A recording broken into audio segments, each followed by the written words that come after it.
준비하라는 것입니다. 세상 마지막이 온다는 사실을 아는 것도 중요하지만 더 중요한 것은 뭡니까? 실제로 준비하는 것입니다. 하나님께서 그 준비를 뭐라고 말씀하셨는가? 그것을 아는 것은 노아 홍수를 아는 것보다, 세상 종말을 아는 것보다 더 중요한 일입니다. 그렇죠? 자, 여기 잠언 1장 20절에 아주 중요한 지혜자의 말씀이 있습니다. 지혜가 길거리에서 부르며 광장에서 소리를 높이며 시끄러운 길목에서 지혜가 큰 소리로 외치지 아니하느냐. 그러면서 미련한 자들은 지식을 미워하니 어느 때까지 하겠느냐. 자, 이 말씀은 뭐냐면은 하나님의 지혜의 말씀은 길거리 사방에서 큰 소리로 외치고 있다는 것입니다. 시끄러운 그 자동차 소리, 사람들 소리밖에 없는데 하나님의 소리가 어디서 그렇게 크게 들려오겠어요? 여러분, 하나님의 지혜의 말씀은 사람의 양심 속에서 들려옵니다. 율법 없는 이방인을 하나님께서 심판하실 때는 로마서 6장에 나와요. 그의 마음속에 새겨진 율법에 따라서 심판하신다. 사람에게는 인격이라는 것이 있고 그 인격 속에 하나님의 형상이 있습니다. 선악을 구분할 수가 있습니다. 무엇이 옳은가를 본능적으로 사람은 판단할 수 있어요. 양심이란 것이 있습니다. 양심 속에 들려오는 소리가 있어요.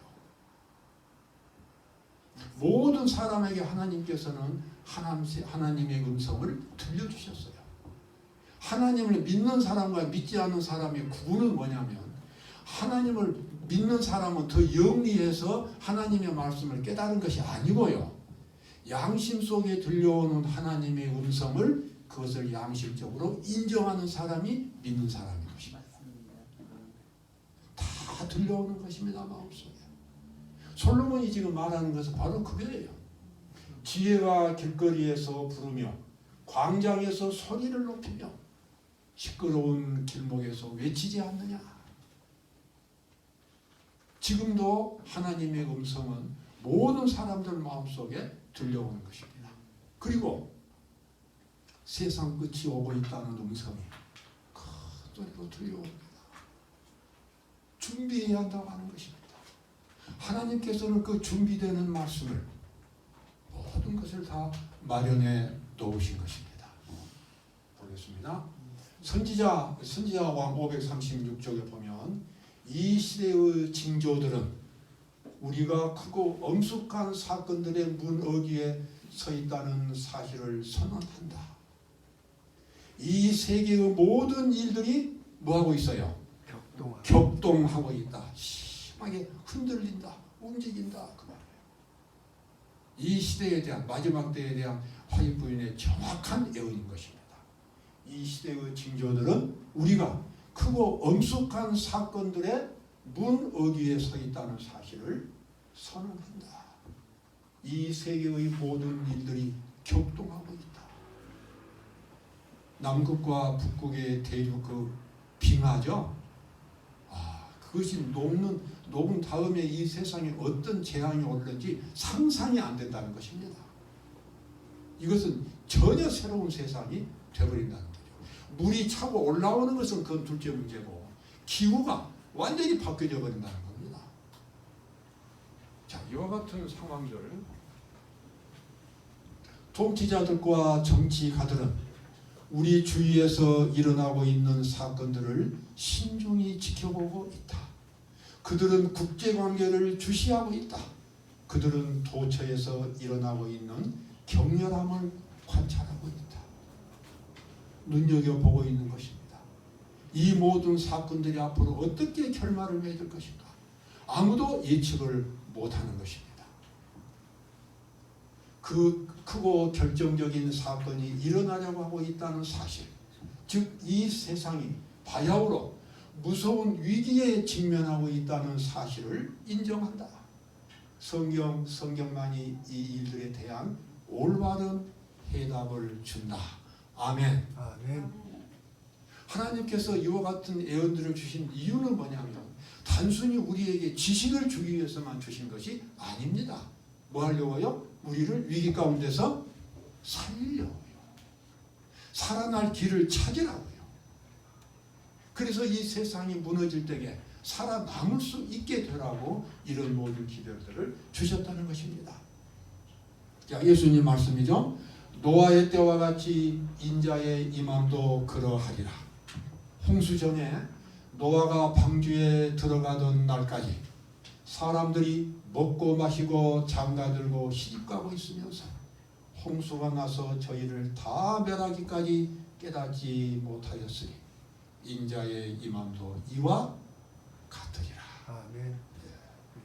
예수님께서 하신 예언의 말씀입니다. 우리가 노아 홍수의 역사적인 사건을 눈여겨봐야 될 이유가 바로 이것입니다. 세상 마지막이 노아 때처럼 그렇게 된다는 것입니다. 온 세상이 물로 다 덮여버렸어요. 뭐만 남았어요? 방주만 그때 남았습니다. 그렇게 바쁘게 지금도 저렇게 자동차 소리가 들려오지만 홍수 전에 사람들이 얼마나 바쁘게 생활했겠어요. 왔다 갔다 왕래하고 짓고 많은 것들이 있지만 일순간에 모든 게 다 잠잠해져 버렸어요. 역사적인 사건인 것입니다. 그때 자 베드로도 이와 같은 영감적인 기별을 기록했어요. 예수님과 똑같은 기별을 뭐라고 썼습니까? 그때 세상은 물에 넘침으로 멸망하였으되 이제 하늘과 땅은 그 동일한 말씀으로 불사르기 위하여 간수하신 바 같아요. 경건치 아니한 사람들의 심판과 멸망의 날까지 보존하여 두시는 것이니라. 베드로가 쓴 영감적인 기별입니다. 그 다음에 그날에는 하늘이 큰 소리로 떠나가고 대기층이 갈라진다는 것입니다. 대기층이 갈라지는 것이 어떤 상황이 될는지 우리는 상상이 안 되는 거예요. 체질이 뜨거운 불에 불어지고 체질은 이 땅입니다. 땅, 돌, 돌미가 이런 것들이 다 원자의 분해를 해버린다는 것입니다. 그래서 불이 어디서부터 나와요? 땅에서부터 나와요. 그 불은 원자의 불입니다. 이게 체질이 뜨거운 불에 풀어지고 땅과 그 중에 있는 모든 일이 더럽다리로다. 우리가 상상할 수 없는 세상이 이 지구의 마지막 장면에서 일어나게 되리라고 하는 것입니다. 자, 우리 이제 노아 홍수 때를 한번 보겠습니다. 왜 노아 홍수가 일어날 수밖에 없었는가? 자, 여호와께서 가라사대 나의 신이 영원히 사람과 함께 하지 아니하리니 이는 그들이 뭐가 됐어요? 육체가 됐어요. 완전히 그때 사람들이 완전히 타락해 버렸다는 것입니다. 도덕이 완전히 붕괴됐다는 것입니다. 그러나 그들의 날은 120년이 되리라 하시니라. 창세기 6장에 나와 있는 말씀입니다. 이건 노아에게 하신 말씀이었어요. 이때부터 노아가 이제 뭐 하기 시작합니까? 육지에서 배를 짓기 시작합니다. 보면 너는 잣나무로 너를 위하여 방주를 짓되 그 안에 칸들을 막고 역청으로 그 안팎에 칠하라. 방주의 제도는 이러하니 장이 300규빗, 광이 50규빗. 그러니까 길이는 300규빗, 광은 50규빗. 여러분 규빗이 뭡니까? 규빗. 옛날 어른들의 손가락 끝에서 팔꿈치까지가 한 규빗이에요. 이게 옛날에는 미터 같은 그런 것이 없었어요. 그냥 규빗으로 이렇게 쟀어요. 그러니까 그 방주의 길이가 얼마예요? 장이 얼마예요? 300규빗. 그 다음에 광 넓이가 50규빗, 고가 30규빗이며 거기 창을 내대 위에서부터 한 규빗에 내고 그 문은 옆으로 내고 상중하 3층으로 할지니라. 자, 이 배를 이렇게 분석을 해보면 이 배는 펑퍼짐해가지고 항해할 수가 없는 배라는 것입니다. 이게 뭐에 적합한가? 그 풍랑 가운데서 그냥 견디기에 좋은, 그냥 떠있기에 좋은 안전한 배라는 것입니다. 그리고 어떤 사람들은 이 배에 정말 코끼리니 뭐니 모든 짐승들이 다 들어갈 수 있나요? 라고 하지만은 정확하게 평균적으로 계산하면 들어가고도 남는다는 것입니다. 계산이 나와요. 그게 다. 그게 이 노아의 이 방주가. 그래서 그 배의 설계를 누가 하셨어요? 하나님이 하셨어요. 하나님이 하시고 노아에게 배를 지으라고 하셨습니다. 그래서 이제 그때부터 노아가 뭐 하기 시작합니까? 배를 짓기 시작합니다. 노아가 배를 짓는 것은 세상 사람들을 향한 설교였습니다. 그것이 120년 동안이나 배를 지었어요. 설교입니다. 설교. 그게 사람들이 다 물을 거 아니에요. 왜 배를 바닷가에서 짓지 않고 육지에서 짓느냐? 그러면 언제나 대답은 뭐예요? 홍수가 나서 세상이 멸망한다. 그 기간이 얼마예요? 120년 동안이나 망치 소리를 내면서 노아는 자기의 재산을 다 거기에 투자했습니다. 어마어마한 제목을 갖다가 인부들을 써서 하나님이 말씀해 주신 그 제도 그대로 조금도 차질 없이 120년 동안이나 배를 지어 갔습니다.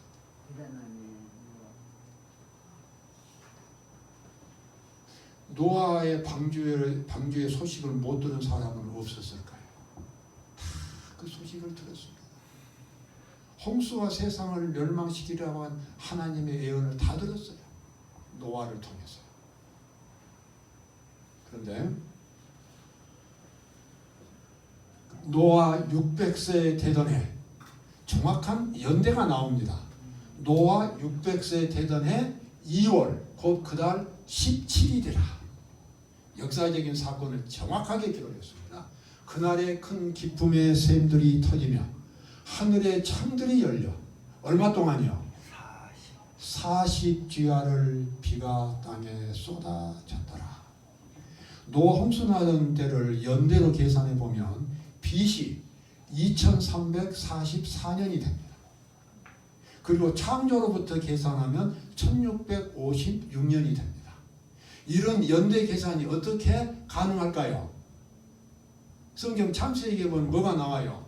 사람들의 나이가 나와요. 나이가. 몇 년 동안 살고 몇 년에 누구를 낳고 몇 년 동안 살고 누구를 낳고 연대 계산이 쭉 이렇게 나옵니다. 아담부터 시작해가지고. 그것을 계산해 보면 천지 창조 후에 1656년이라고 하는 계산이 나오고 BC로 계산하면 2344년 BC니까 그러니까 지금부터는 어때요? 지금으로부터는 4344년에 4344년 전에 노아 홍수가 일어났다고 하는 것입니다. 그때 홍수가 이제 내리면서 40일 동안 비가 땅에 쏟아졌고요. 그 다음에 자 이렇게 홍수가 나면서 이게 지금 뭡니까? 예, 노아 홍수의 증거들. 이 세상에는 노아 홍수의 증거들이 아주 굉장히 많습니다. 이 세상에 있는 큰 암석의 70% 이상이 수성 퇴적암이에요. 물에 의해서 이루어진 화석 돌들입니다. 어떤 물에 의해서 그런 암석들이 만들어졌다는 것입니다. 그리고 높은 산과 그 다음에 또 보겠습니다. 이거 뭡니까 지금 이게? 얼음 속에 뭐가 있어요? 뿔 같은 거. 공룡이 있어요. 공룡. 아니 공룡이 아니라 맘모스. 북극과 남극 얼음 속에서 맘모스가 발견된 거예요. 살아있는 쪽 완전히 냉동돼가지고. 맘모스는 북극이나 남극에 살 짐승이 아니잖아요. 온대 지방이나 열대 지방에 삽니다. 이런 큰 짐승들이. 근데 북극에 가가지고 떠밀려 가가지고 얼음 속에 냉동돼 버린 거예요. 그건 뭘 의미합니까? 그야말로 지구가 격변했다는 것을 말해줍니다. 또 노아 홍수와 같은 격변이 아니면 설명할 수가 없는 거예요. 도대체가. 이런 것들이 여러 개 발견된 겁니다. 굉장히 많은 것들이. 그 다음에 이 에베레스트 산맥이나 이런 큰 산맥들 그 높은 곳에 바다에서 나오는 생명체들의 잔해와 조개껍질과 이런 것들이 그 높은 산에서도 발견되고 있는 거예요. 그 다음에 석탄, 석유도 노아 홍수에 대한 증거가 됩니다. 왜냐 그러면은 석탄은 원래 뭐였어요? 나무였어요. 나무. 근데 석탄이 되려면 뭐가 돼야 돼요? 급속히 매몰되고 그 다음에 또 뭐가 가해져야 돼요? 열이 가해져야 돼요. 서서히 땅속으로 들어가면 석탄이 될 수가 없어요. 썩어버려요 그냥. 그러죠? 그 다음에 석유도 마찬가지인 것입니다. 그 많은 이 동물들이 일시에 매몰돼 가지고 급격한 뜨거운 열이 가해짐으로 석유가 된 거예요. 노아 홍수가 아니고는 설명될 수가 없는 현상들인 것입니다. 이런 것들이. 자, 이와 같은 이 증거들이 있습니다. 그래서 온 세상은 우리가 노아 홍수가 과거에 있었다고 하는 것을 큰 소리로 말해주고 있습니다. 자, 홍수가 땅에 40일을 있었는지라 물이 많아져 방주가 땅에서 떠올랐고 물이 더 많아져 땅에 참이라며 방주가 물 위에 떠다녔으며 물이 땅에 더욱 참이라며 천하의 높은 산이 다 덮였더라. 아무것도 보이지 않고 뭐만 보였을까요? 물만 보이는 세상으로 한순간에 변해버렸습니다. 이것이 노아 때의 이 세상의 형편이었습니다. 예수님은 엄숙하게 노아 홍수에 대해서 말씀하셨어요. 우리는 그 사실을 마음에 기억해야 합니다. 아무것도 남지 않아요. 아무것도 남지 않고 다 물속으로 수장돼 버렸어요. 세상 끝에도 그렇게 되리라는 것입니다. 150일을 물이 땅에 창일하였더라. 여러분 며칠간만 이 홍수가 나도 나중에 물건들이 어떻게 돼요? 그냥 뭐 냉장고 보고 그냥 다 못 쓰게 되잖아요. 150일을 물속에 잠겼습니다. 이런 장면들 상상해서 그린 그림들이지만 상상해 볼 수 있잖아요. 그러죠? 뭐만 보여요? 그것은 그렇게 저 멀리서 노아 방주만 보이는 것입니다. 자, 여기 부조와 선지자에 나와 있는 말씀 우리 조정희사님 한번 읽어보세요. 읽을 수 있죠? 한번 읽어보세요. 가장 높은 봉우리 위에서 사람들은 끝없는 대양을 바라보았다. 멸망당할 수밖에 없는 그 죄인들이 그들이 무신해왔던 그 구원의 기회를 얼마나 사모하였을까. 한 시간의 유예를 또 한 번의 긍휼의 특권을 얼마나 애원하였을까. 네. 나한테 한 번만 더 기회가 주어진다면 네. 하나님 내가 준비하겠습니다. 그 예언입니다. 이게. 네. 나한테 조금만 더 시간을 좀 밀려줄 수 없습니까? 그게 뭐예요? 시간의 유예입니다. 시간의 유예. 나한테 좀 더 시간을 좀 더 줄 수 없겠습니까? 예언하였을까? 근데 이와 같은 예언이 언제 나와요? 물속에서 나와요. 물속에서 했던 예언들입니다. 이게. 가장 높은 산봉우리에서 사람들은 끝없는 태양을 바라보았다. 멸망당할 수밖에 없는 그 죄인들이 그들이 무시해왔던 그 구원의 기회를 얼마나 사모하였을까. 그러죠? 네. 예, 화이트인이 그렇게 애절하게 기록을 했습니다. 자, 석탄과 석유가 만들어진 것도 화이트인이 기록을 했어요. 이것도 이제 홍수가 끝난 후입니다. 막 물이 내리고 물이 잠길 때가 아니고 홍수가 끝난 후에 석탄과 석유가 만들어졌어요. 이때에 광대한 산림들이 땅에 매장되었다. 홍수가 끝난 후에요. 이것들은 그때부터 석탄으로 변하였는데 지금 있는 광대한 석탄층을 형성하였고 또 다량의 기름을 산출하였다. 홍수 후에 하나님께서 그 모든 나무들과 시체들을 그냥 막 온 세상이 막 난리겠잖아요. 네. 그러죠? 막 시체들, 나무들 뭐 이런 것들을 전부 지진을 일으켜가지고 땅 속으로 집어넣어서 석탄과 석유로 만드셨다. 이와 같은 화입부인의 기록입니다. 화입부인. 예. 믿음으로 노아는 아직 보지 못하는 일에 경고하심을 받아 경외함으로 방주를 예비하여 그 집을 구원하였으니 이로 말미암아 세상을 정죄하고 믿음을 쫓는 의의 후사가 되었느니라. 초지일관 노아는 어떻게 했어요? 배를 120년 동안 지었어요. 사람들이 호응하든 호응하지 않든 하나님이 주신 그 엄숙한 말씀을 그가 성실하게 믿었고 하나님의 말씀대로 방주를 짓는 일을 계속했습니다. 우리에게도 그 같은 믿음이 필요할까요? 아멘. 때로는 우리가 넘어지고 때로는 우리가 자빠지고 병들고 재정적으로 어렵고 그럴지라도 초지일관 하나님을 바라보면서 끊임없이 믿음으로 전진하는 그 같은 믿음을 우리가 노아에게서 배워야 할 것입니다. 네. 자, 이 이미지를 제가 가져봤어요. 지구 멸망까지 1분 남았습니다. 이런 이미지가 인터넷에 있더라고요. 꽤 절실했습니다. 네? 절실해요. 절박합니다. 이게. 우리 하나님의 자 이제부터 이제 준비입니다.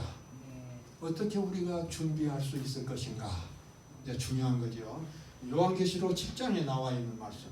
우리가 우리 하나님의 종들의 이마에 인치기까지 땅이나 바다나 나무나 해하지 말라 하더라. 내가 인맞은 자의 수를 들으니 이스라엘 자손의 각 지파 중에서 인맞은 자들이 14만 4천이. 맞아요. 14만. 마지막 때 살아남을 사람들을 이렇게 숫자로 표현했습니다. 이것은 실제적인 숫자라기보다는 상징적인 숫자일 가능성이 아주 많아요.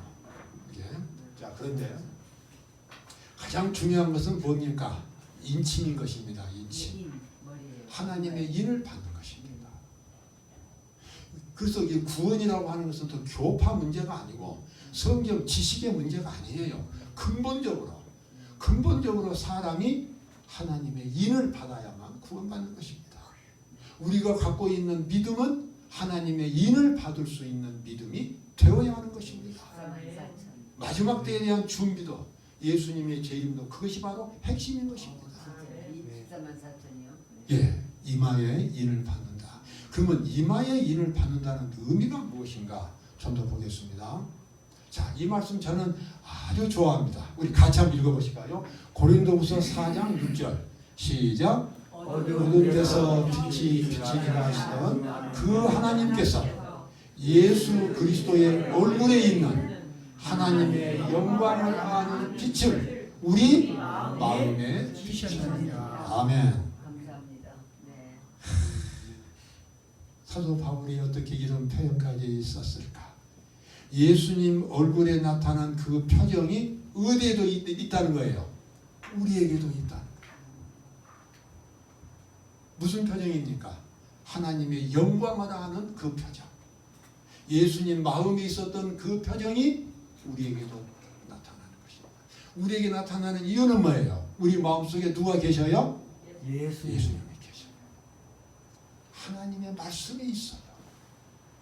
예수님이 이 세상에 살으셨던 그 원칙이 우리의 생활의 원칙이에요. 그러니까 얼굴은 달라도 표정은 어때요? 똑같아요. 다 예수님의 표정이 나타난다는 것입니다.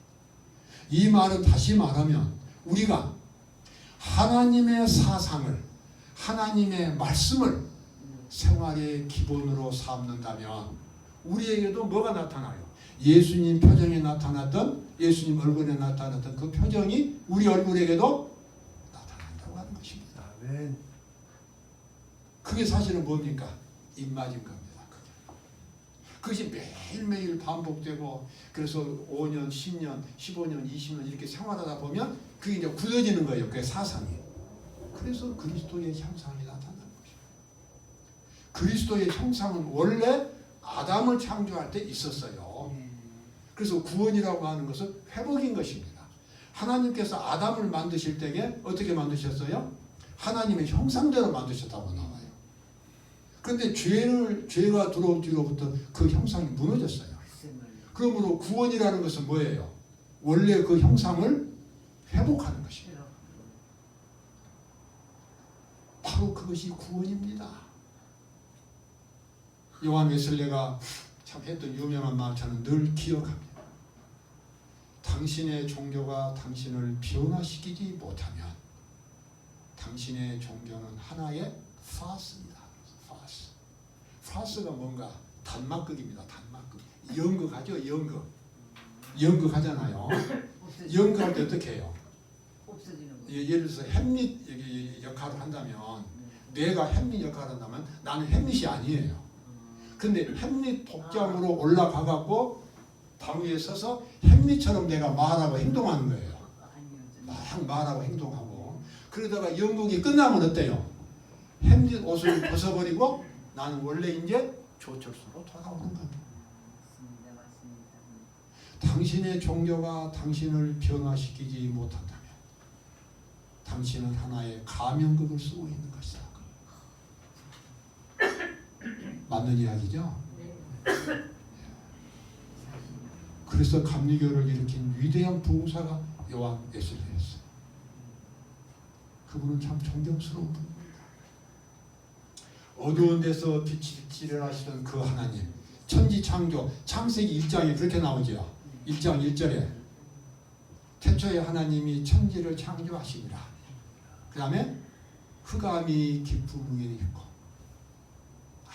아무것도 없는 그 흑암 속에서 하나님이 제일 먼저 하신 말씀이 뭐였어요? 빛이 있어라. 근데 그 하나님께서 우리 마음속에 또 무슨 명령을 하셔요? 빛이 있으라. 어두운 데서 빛이 비치리라 하시던 그 하나님께서 예수 그리스도의 얼굴에 있는 하나님의 영광을 아는 빛을 어디에 비쳤어요? 우리 마음에도 비쳤느니라. 그래서 예수님을 깨닫게 합니다. 예수님이 계시는 밝은 세상에 살게 하셨느니라 그 말이에요. 예, 하나님께서 그런 세상을 우리에게 약속하신 것입니다. 자, 어떻게 우리가 그런 변화를 경험하는지 좀 더 구체적으로 보겠습니다. 이제 베드로전서 1장 23절 너희가 거듭난 것이 뭐예요? 썩어질 씨로 된 것이 아니요 썩지 아니할 씨로 된 것이니 그건 뭐예요? 하나님의 살아있고 항상 있는 말씀으로 되었느니라. 아멘. 하나님의 말씀 속에는 하나님의 사상이 있어요. 그래서 그 하나님의 말씀을 내 생활의 기본으로 삼으면 내 속에서 뭐가 나와요? 하나님의 형상이 나와요. 이것은 단순한 지식이 아닙니다. 내 삶의 원칙이 되는 거예요. 그래서 사람이 거듭나게 되는 거예요. 너희가 거듭난 것은 썩어질 씨, 인간의 철학이나 기술이나 이런 것이 아니라, 그러죠? 썩어질 씨로 된 것이 아니요 썩지 아니할 씨로 된 것이니 하나님의 살아있고 항상 있는 말씀으로 되었느니라. 그래서 하나님의 말씀이 우리 그리스도인들에게 삶의 원칙이 바탕이 된다는 것입니다. 그때 사람이 변화되고 하나님의 인을 받게 되는, 하나님의 형상을 갖게 된다는 것입니다. 또 하나 중요한 또 해석이 있습니다. 자, 요한계시록 7장 14절 우리 박금자 지소님 한번 읽어주세요. 이는 큰 환난에서 나오는 자들인데 어린 양의 피에 그 옷을 씻어 희게 하였느니라. 네, 요한계시록 7장 14절 14만 4천 명에 대한 설명입니다. 큰 환난에서 나왔다 그 말은 이 지구의 마지막 장면을 통과했다는 이야기입니다. 살아남았다는 것입니다. 근데 그 사람들이 열심히 뭘 했어요? 어린 양의 피로 뭘 씻었어요? 옷을 씻었어요. 박 집사님 무엇을 의미하는지 분명히 알 수 있죠? 그러죠? 박 집사님이 뭐 하셨다는 이 말씀 적용해 보면 예수님의 십자가의 정신으로 박 집사님의 마음을 끊임없이 연망했다는 것입니다. 현재도 하나님은 살아계세요. 살아계셨어. 그것이 바로 마지막 때에 살아남은 사람들의 비결이라고 하는 것입니다. 요한계시록 7장 14절에 나와요. 어린 양의 피에 그 옷을 씻어 희게 하였느니라. 자, 이제 마지막이죠. 내 주 그리스도 예수를 아는 지식이 가장 고상함을 이랍니다. 사도 바울이 한 고백입니다. 내가 그를 위하여 모든 것을 잃어버리고 배설물로 여기면 예수 그리스도를 한번 알고 나니까 이 세상적인 철학은 다 어떻게 돼요? 배설물처럼 가치가 없다. 예수님에 대해서 알고 나니까 네. 가장 고상했다. 그래서 그 예수님을 더 깊이 알기 위해서 끊임없이 노력한 사람이 바울이었습니다. 예, 하나님께서 우리에게 생명의 길을 보여주셨지요. 네. 그죠? 아멘. 돈으로 되는 것도 아니고 지식으로 되는 것도 아니고 뭘로 됩니까? 마음으로, 마음의 결심으로. 열심히. 감사합니다. 마음의 결심으로. 마음의 결심. 거기에 바로 생명의 길이 있습니다. 천국은 여기 있다 저기 있다고도 못하리니 천국은 바로 어디에 있다? 너희 마음에 있느니라. 영생은 마음에서부터 시작돼요. 자, 예수 그리스도를 영접하는 일에 여러분 등한히 하지 마시고 하나님의 말씀 등한히 하지 마시고 생명의 말씀 마지막 때 주신 이 생명의 말씀을 마음속에 깊이 간직하고 생명의 말씀. 예수 그리스도를 만나는 일에 그리고 그분과 함께 살아가는 일에 최선을 다하시는 여러분과 제가 되시기를 간절히 바라겠습니다. 아멘. 네, 기도하겠습니다. 하나님 아버지, 오늘도 귀한 안식일을 주시고 우리가 잊지 말아야 할 역사적인 사건 노아 홍수를 살펴볼 수 있도록 은혜를 주셔서 진심으로 감사를 드립니다. 노아 홍수는 이 마지막 때의 이 세상에 그 운명에 대한 하나의 거울이 되고 있습니다. 그때의 그 멸망이 마지막 때에 반복될 것이기 때문입니다. 아버지 하나님, 우리에게 참으로 필요한 것은 지식이 아니라 그에 대한 깨달음이요, 그에 대한 경험이요, 준비하는 지혜가 되겠습니다. 이것은 우리가 단순히 성경으로 듣는 것만으로 끝나는 것이 아니라 우리 각 사람이 개인적인 생활 속에서 이 기별을 경험하고 또 개인의 생활, 생각과 그런 모든 말 속에서 이것을 적용시켜서 자신의 것으로 만드는 지혜가 우리에게 참으로 필요하겠습니다. 주님, 우리에게 용기를 주시고 우리에게 밝은 그런 깨달음을 주셔서 주님이 말씀하신 이 모든 애웃들을 우리가 경험하고 이것을 또 다른 사람에까지 전할 수 있도록 우리를 도와주시옵소서. 아멘. 예수 그리스도 이름으로 기도드립니다. 아멘. 아멘. 아멘. 우리 588장 찬양하겠습니다. 588장.